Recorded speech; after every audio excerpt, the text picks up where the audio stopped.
people who are grateful seem to get more than people who are resentful. You know why? Because people who are resentful don't understand that their resentment itself is what's blocking. And when they do get something, their instantaneous response to it is, it's not enough. It's not big enough. Somebody else got something that's better. I should have had this. I wanted it yesterday. I showed up too late.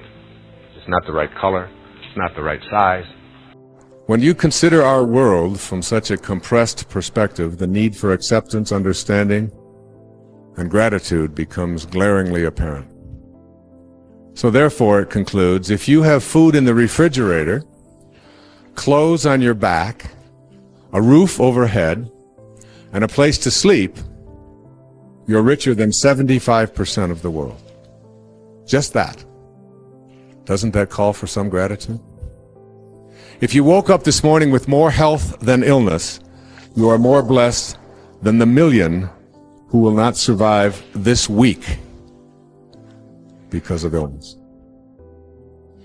If you have money in your bank, any money in the bank, or even in your wallet, and spare change in a dish someplace in your life, you are among the top 8% of the world's wealthy.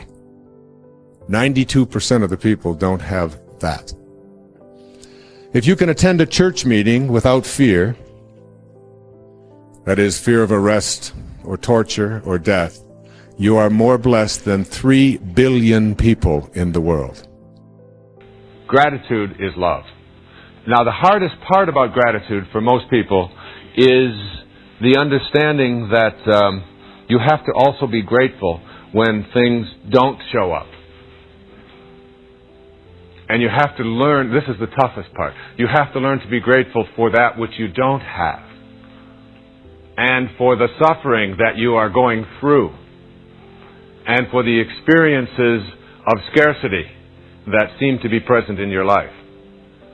Because in essence, until you can be grateful in these moments and understand that you can't have sobriety, generally speaking, without having known its opposite. Everything in the physical plane has its opposite. People who have been through addictions generally know and appreciate and are grateful for those addictions when they transcend them. You won't find very many alcoholics who are in recovery who will say, I resent my addiction days. Instead, what they say is, they were the greatest teachers I ever had. And I couldn't be where I am today without having had those. And if you've never experienced the danger of battle, or the loneliness of imprisonment, or the agony of torture, or the pangs of starvation, you're ahead of 500 million people in the world today.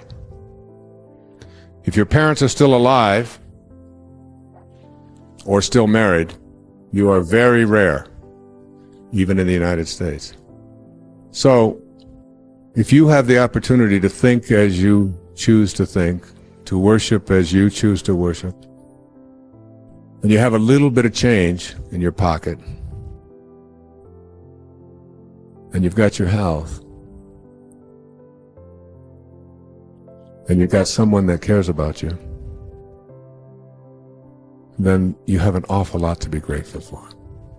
And treasuring our divinity means being in a constant state of appreciation, looking for occasions to be joyful, to be happy, to be in a state of gratitude. Every time I find a penny, or a nickel or a dime on the street, anytime, I bend over, I pick it up, and I say, thank you, God, as a reminder of the abundance that flows into my life when I'm just walking and breathing. When people say to me, can you really say that you are grateful that your father walked out of your life when you were just a baby? Can you really say that the time that he spent in prison, and the fact that he never sent any money, and the fact that you had to spend early years in foster homes and so on, and away from the rest of your family, can you really say that you're grateful for that? I say, my father was my greatest teacher.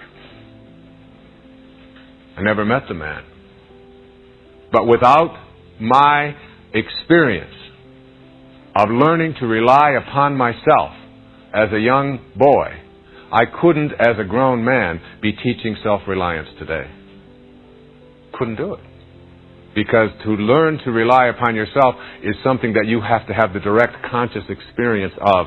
And when you've had it, then you can teach it. And I'm grateful for it. The essence of gratitude is understanding that every moment of your life is something to be grateful for. And that everything that shows up in your life is something that you will want to be expressing a sense of gratitude about. I speak often about how we take things for granted, and taking things for granted is one of the obstacles to having an attitude of gratitude. I was having dinner last night with my oldest daughter, Tracy, and I was thinking about her mother and I, who have been divorced for 25 years now.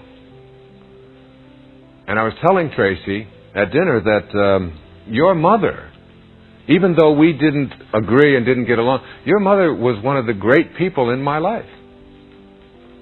There are many qualities that both of us could look at in her, and she can look at in me, certainly, and say, these are the reasons why it didn't work. But you can also do the opposite. You can look at this person and say, but look at these qualities. Look at the honesty. Look at the integrity. Look at these things and remember that. And my experience being married to my daughter's mother, to Judy, those many years ago, when I was a young boy, it seems like, taught me how to be not only a better husband later on and a better father, but it gave me direct experiences of being able to transcend my own pettiness and my own inability to relate at a level that I am able to do today. Without that, I couldn't be where I am today. Taking things for granted very often, I've often said that I think we should have special days every year in which we appreciate all the different aspects of our being. You know, like we give thanks for our liver on Mondays, on the 3rd of January, Liver Appreciation Day. Or just try to imagine what it would be like if you didn't have that liver. There would be nothing for you to imagine. And then, for the air that we breathe, and for the ground that we walk upon, and for gravity, and for the food that we have, and for the sky, and for, our eyelids, which we just take for granted. Without them, how difficult it would be for us to get through even an hour of our day. And our toenails, and everything about ourselves. To begin to experience a sense of gratitude. Now, when we're talking about affirmations and we're talking about manifestation, here we want to look at what it is we are asking to have manifested for ourselves. And remember, we are not creating anything, we're just redistributing, if you will. Everything that needs to be created is already in the universe. There's no place to go. I remember when the story was told of Swami Muktananda, great spiritual teacher, who was dying. And all of his devotees and students gathered around, and he was leaving. And he had announced that. His students were praying with him, and they were pleading with him, please don't go, Swami. Please, we're not ready for you to leave. And he opened his eye and looked at them and said, don't be silly. Where could I go? Where is there to go? Everything is already here. And so, when you are manifesting and you are asking for things to show up in your life, as they begin to show up in your life, learning to be grateful for this. Now, that's not so difficult. Most of us say thank you. I have a little ritual that I do every day, and that is almost every day God sends money to me in some form, particularly when I'm running. It happens virtually every day of my life. And it's a little game, a mental game that I have played with myself. I'll be out running, and I'll be thinking about all of the abundance that has shown up in my life, and how grateful I am, and how grateful I am to have my children. One of the things that my wife and I practice regularly is telling our children how fortunate we feel to be their parents. How lucky we are. Not how lucky they are to have us, as parents, but how blessed and how grateful we are. And I'll often pick up my little boy or one of my little girls and just put my arms around and say, you know, I am really lucky to have you. You know, I'm really blessed to have you show up in my life. I feel that way about all my children. I've often said to people, I am what is called a reverse paranoid. You know, when you ask someone, what is a paranoid? Well, a paranoid thinks that everybody is talking about you and that they're saying terrible things about you. And a reverse paranoid is someone who knows that everybody's talking about you, but they're saying nice things about you. So when you walk by and someone says, are they talking about me? You say, yeah, of course. Why wouldn't they be? And this attitude of being able to be grateful, not just for the things that are manifesting and showing up in your life, but for the things that don't show up, and for those experiences, when you get to a point where in this moment, I can now say, okay, it didn't show up, and there's a great lesson in this, and I'll get that lesson, and then I'll stop the blockage of abundance flowing into my life. That's what gratitude is. It is the free expression of the heart to the fullness of the universe. And an understanding that you're not going to get it all, that you are it all already. You are it all already. That divine, organizing, omniscient, all-loving, unconditional loving God is in you already. And everything that you need to be peaceful, to have love, to be successful, you already have in this moment. You don't need one thing more. Anything else that shows up is just a bonus from the universe. And you ought to be grateful for all of it. Having that kind of attitude is something that I do with everything that has shown up in my life. Because I lived a big hunk of my life without a lot of abundance, with a great deal of scarcity. But even while I was living in scarcity, there was never a sense of poor me, or I wish I had more, or even looking at other people and saying, they've got it and I don't. That attitude keeps you from being grateful for what you have. Even as a child, I didn't learn to say, oh, they've got a Cadillac and we have to drive around in an old Chevy or something. There was a sort of an internal knowing that you haven't earned a Cadillac. You know, that isn't something that you even think about as being yours. They used to talk about being able to buy a Cadillac when I was a young man, you know, buying my first car, and they said a Cadillac cost almost $4,000. I couldn't comprehend a Cadillac costing $4,000 and having $4,000 to buy a car. I mean, it wasn't like something I would even give a moment's notice to. If other people had that was just their karma, or that was their benefits, or somehow they had done something to earn that. Now today, when I go to buy a car, $4,000 is an option.